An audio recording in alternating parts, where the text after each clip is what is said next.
Ever wonder how Coach Vince Lombardi and quarterback Bart Starr work so well together after a They rocky go to camp start? in '59, and Bart Starr's not the starting quarterback. In fact, Bart Starr's fourth on the depth chart, but he's working his way up, and Starr's in the scrimmage, and he is just god awful. Starr is horrible, horrible, and Coach Lombardi is in his rear end 2 feet, just ripping him unmercifully.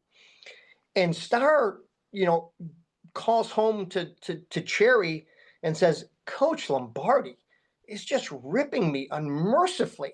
And I'm really shaken up about it. So Cherry tells him, hey, maybe you should have a meeting with Coach Lombardi and talk about this.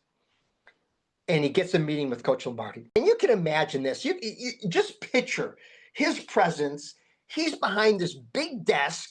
Somebody walks in, and there he is, just waiting for someone to say something out of line. So Starr goes in his office, and he begins. And he says, Coach Lombardi, um, if you want me to lead these players and lead this team, you have to show me a little bit of respect if we're going to get to where we want to go. Now, first of all, his heart is in his throat.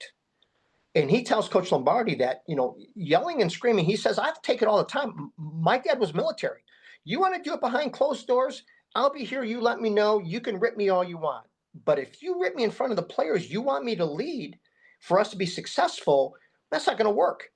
Coach Lombardi never, ever yelled at him ever again. Wow, that's an awesome character trait right there. I'm sitting there envisioning the bravery that Bart Starr, he's a no name at that time, like you said. Here, he's a guy from the South. He's from Alabama, played for Alabama. And here you have this guy from New York, and I'm sure, Coach Lombardi with that New York accent was, and barking at him was kind of intimidating. And he's the head guy, he's your boss. And for him to first of all, call for that conference with him and to say what he did and the conversation he had. That's tremendous bravery.